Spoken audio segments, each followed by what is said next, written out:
ver, el taller, bueno, se origina como taller de paisaje, venía existiendo hace tiempo, quizá el cambio más importante que se hizo es que ahora es un taller optativo, en el fondo no es obligado, y yo creo que la gran diferencia que eso produce es que los alumnos que lo eligen de alguna forma tienen cierta preferencia por temas de arquitectura del paisaje o paisaje propiamente tal. Entonces ese es uno de los orígenes. El otro tiene que ver con una cosa muy de la contingencia, ni siquiera más nacional, sino de metropolitana de Santiago, y tiene que ver con la ampliación del límite urbano. Entonces nosotros entendimos eso como una oportunidad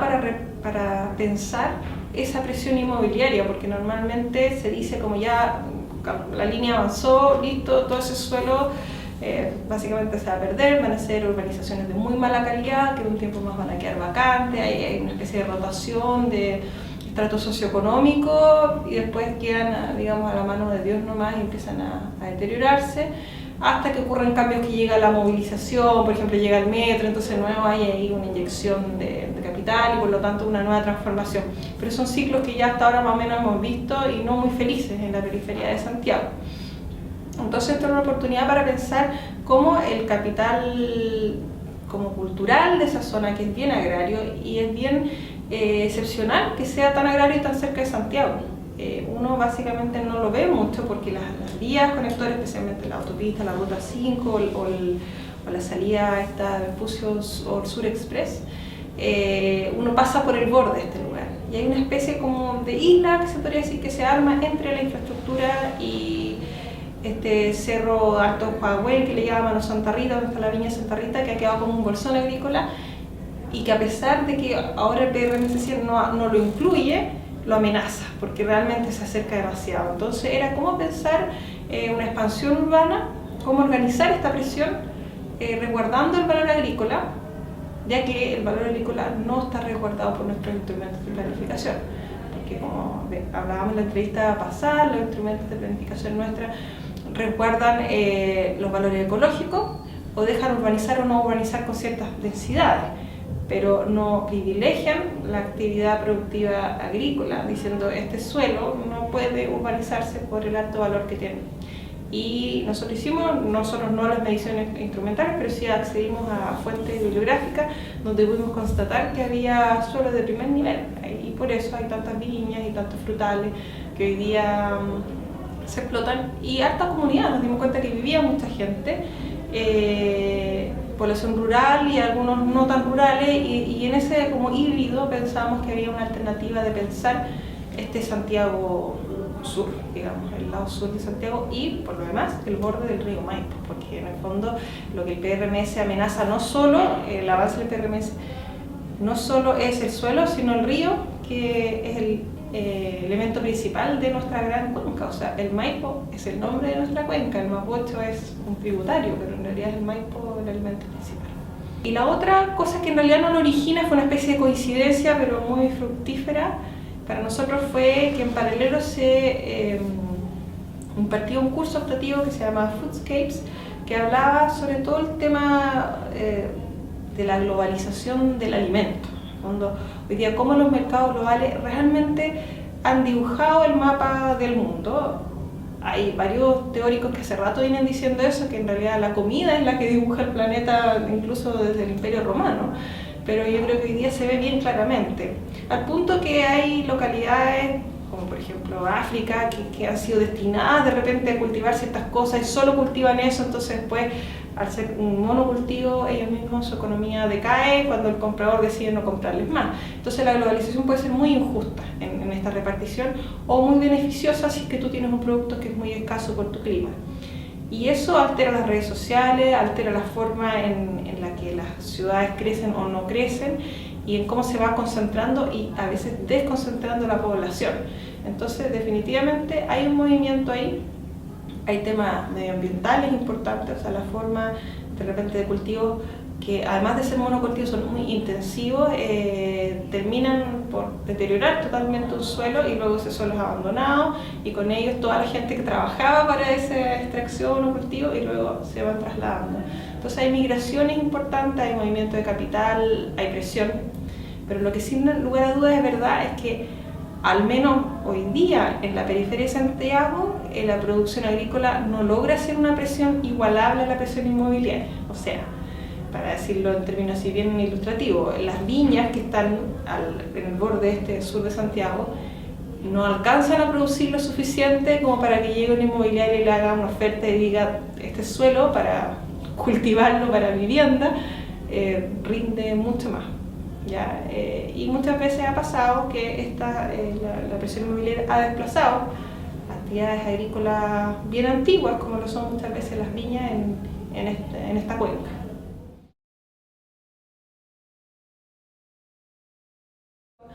Que nosotros pensábamos que, o sea, principalmente lo que nos encontramos era eso, esa observación de que había una oportunidad, que nosotros incluso nos sentimos motivados a presentarle a algunas autoridades locales, porque había un montón de elementos que sobre todo era la infraestructura, o sea, hídrica, el río,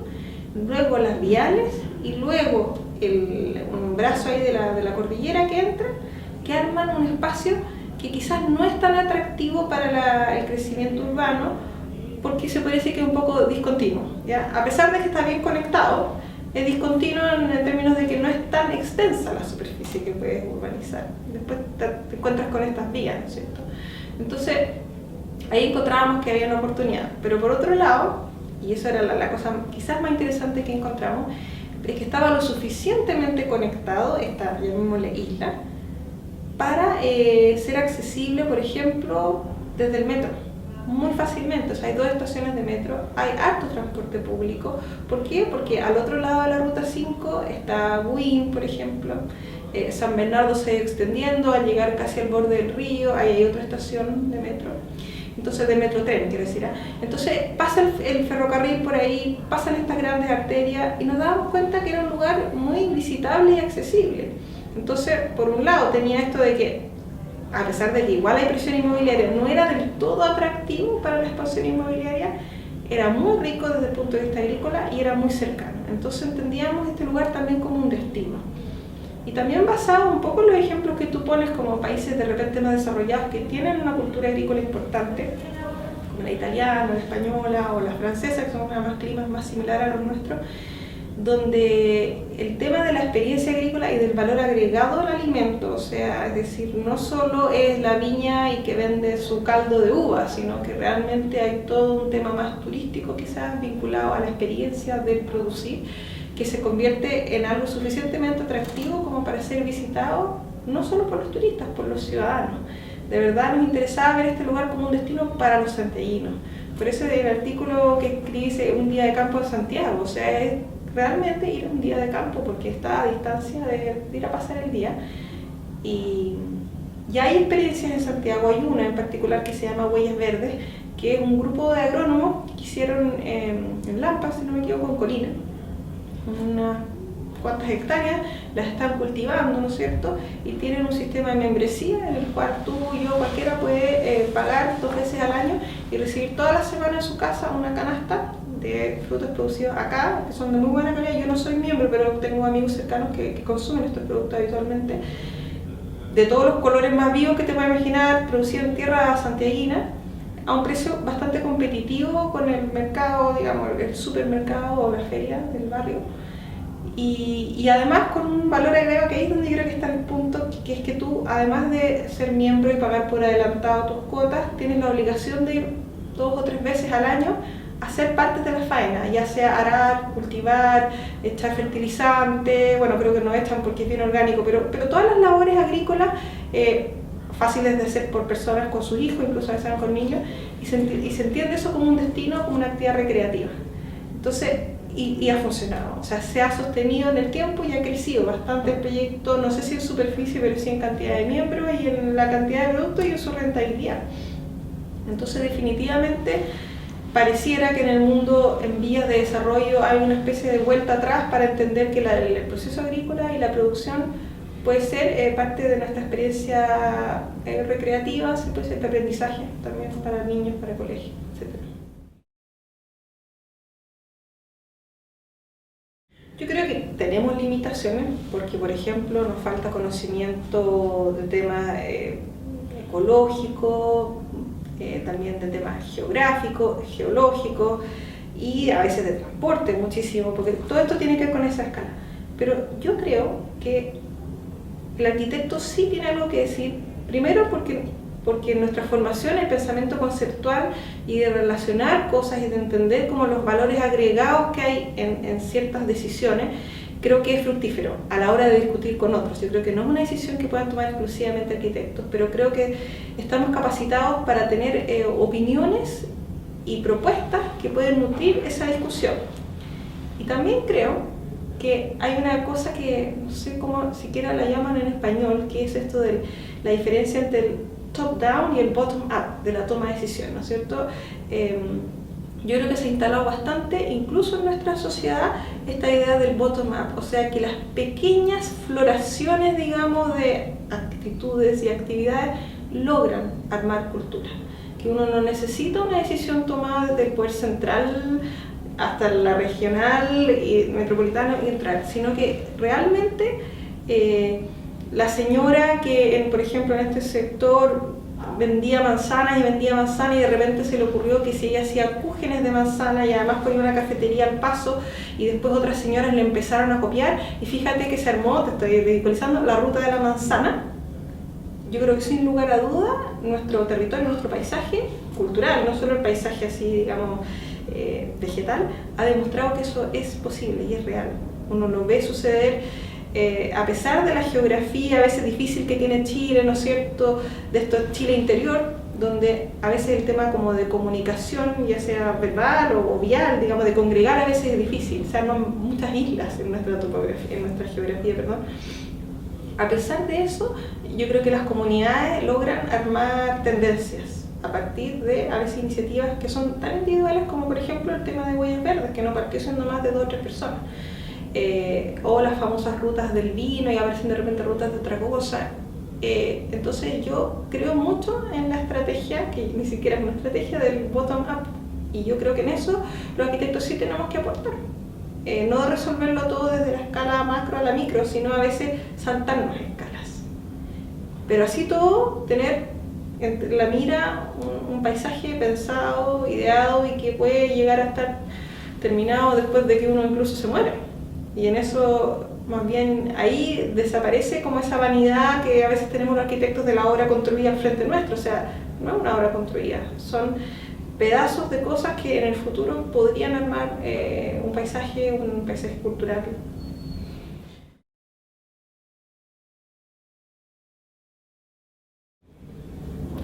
Yo creo que en la medida en que no se obstruyen, y que pasa que muchas veces no se obstruyen, conviven, digamos. O sea,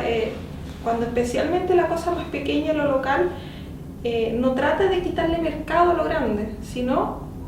otra palabra muy clave para los economistas, que es la diversificación de la economía. Entonces no es que yo voy a quitar hectáreas donde había de nuevo el ejemplo de manzana, sino que cuando las manzanas maduras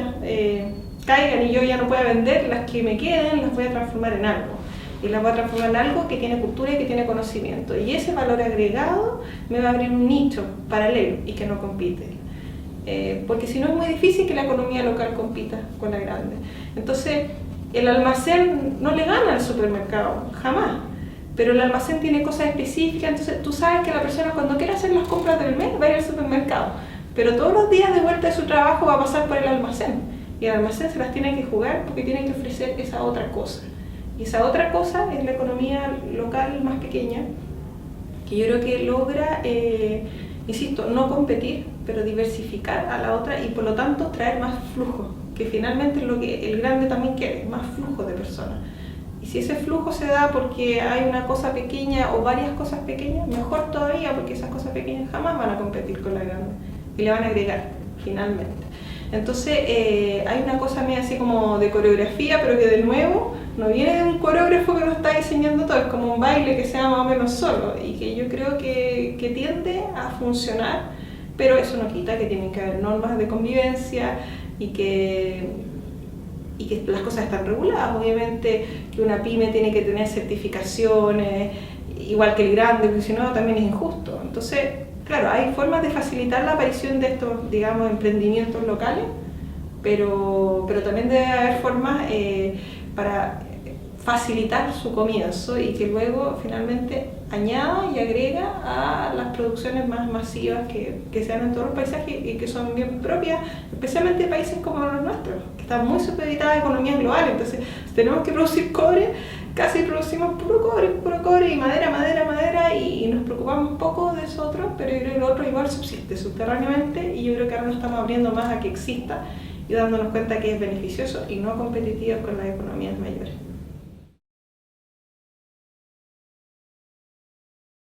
Yo creo, bueno, un poco lo propone el texto, que digamos esa paradoja de que nosotros nos alimentamos del suelo, lo necesitamos, entonces cada vez somos más y necesitamos más suelo para alimentarnos, pero también necesitamos más suelo para habitar. Entonces finalmente nos terminamos como comiendo, o sea, o matando a la gallina a los huevos de oro. Entonces ahí hay una paradoja importante de solucionar, que lo que se propone, yo creo que el taller también partió de ese supuesto, que es que el parque periagrícola, ¿no es cierto? Parque agrícola periurbano es una solución importante porque finalmente se instala en la periferia de la ciudad, produce bolsones que incluso después pueden ser rodeados por la ciudad, eso no hay problema, pero tiene un tamaño tal que pueden asegurar la base alimentaria de la ciudad, que es una cosa, nosotros nos hemos preocupado muy poco de eso. Nosotros somos 6, 7 millones de habitantes en una misma ciudad, dependemos hoy día de todas las regiones de Chile. Y bueno, han habido crisis políticas en este país que han demostrado que si los camioneros deciden no entrar, nos quedamos sin comida, de verdad, nos quedamos sin comida. Porque nosotros no comemos de nuestra periferia, comemos de Chillán, Rancagua, del norte, hasta cosas de Perú y de Bolivia llegan hoy día. Entonces, de verdad, la base alimentaria de una ciudad así de poblada no puede apoyarse en sus vías de comunicación, porque lo hace frágil frente al precio del transporte, ¿no es cierto?, el precio de la refrigeración de estos productos, porque son traídos de lejos refrigerados. Entonces, el asegurar la base alimentaria pasa por tener bolsones más o menos grandes de producción agrícola ubicados próximos, muy fácil de acceder, ¿ya? Y yo creo que no uno, quizás dos, quizás tres, depende del tamaño de la ciudad. En Europa existen por lo menos dos casos que nosotros estudiamos bien.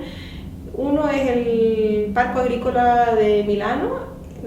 y el otro es el Parque de Llobregat, a las afueras de Barcelona. Y realmente han funcionado bastante bien en términos de producción, de rentabilidad. Tienen tenencias de tierra combinada, o sea, no es de nuevo un gran dueño que administra esto, digamos, no es Sir Polman ahí que tiene ahora un parque agrícola, sino que son muchas personas.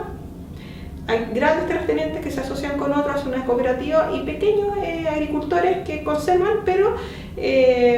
adhieren, ¿no es cierto?, a cierta reglamentación interna de traslado, de entradas, de salidas, se cuidan entre ellos los cultivos, etc. Y logran abastecer la base alimentaria a un precio justo, ¿no es cierto? Y no tienen que emigrar a otra parte, que también es importante. Cuando la gente que tiene el conocimiento de la tierra tiene que emigrar, o que sus hijos deciden ser técnico informático, porque en el fondo, ¿por qué voy a aprender a hacer algo que mi padre está siendo más bien expulsado de donde él vive? Porque ya no puede pagar ese suelo porque está siendo presionado, ¿no es cierto?, por la inmobiliaria. Entonces, él se tiene que ir. Yo no siento ninguna atracción por hacer ese mismo oficio, labor, o incluso tecnificarla o profesionalizarme al respecto, sino que hago una cosa totalmente distinta. Entonces, yo creo que el Parque Agrícola Periurbano es como trabalengua. Es una súper buena respuesta y obviamente con el valor agregado que decía hace un rato, de que se convierte en un destino. Porque no es un gran campo, ¿no es cierto? No está rodeado de cerco electrificado, es un lugar accesible, que sus canales, que sus caminos, que todos esos lugares del campo en que todos hemos gozado cuando chicos hemos tenido la oportunidad de estar en el campo, todavía guardan esa característica recreativa de encuentro familiar, además de que uno puede más bien comprar cosas ahí o comprarlas en Santiago o en la ciudad que sea, porque esto está cerca.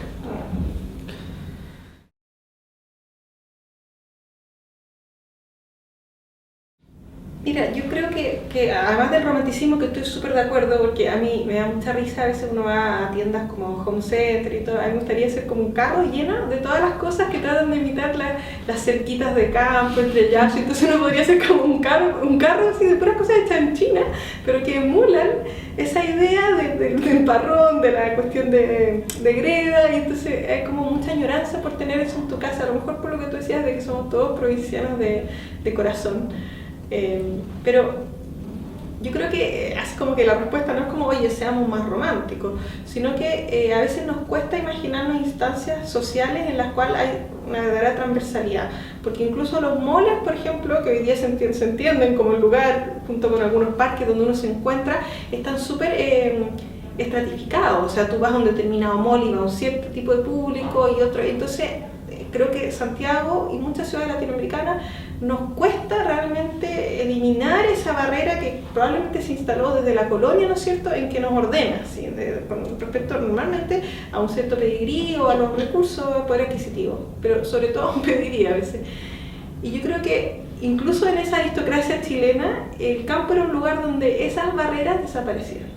Entonces hay historia en toda la familia de hijos medio curiosos que aparecieron por ahí y ciertas transversalidades que ocurrieron incluso a nivel familiar, ¿no es cierto? Historias de mucha lealtad en el campo sin importar quién era el patrón y quién era el empleado. Entonces creo que la vida agrícola, el rigor de la extracción agrícola y del cuidado que se tiene con este cultivo, digamos, hay una cosa de comunidad que aparece muy fuerte y hay una cosa que traspasa la extracción socioeconómica. Entonces yo creo que es una buena oportunidad pensar en lugares recreativos que tienen que ver con esto, no solo con ir a mirarnos como quien pasea, ¿no es cierto?, por un boulevard o por un mall, sino un lugar donde todos tenemos algo que hacer. Y en esa función realmente nos podemos encontrar con otros, creo, de una forma más honesta, que ocupando ese lugar que heredamos seguramente en la sociedad y que uno a veces se cansa del que sea, del más alto, del más, todos se cansan y creo que en ese sentido la vida como más vinculada al mundo agrícola es una oportunidad para traspasar esa barrera.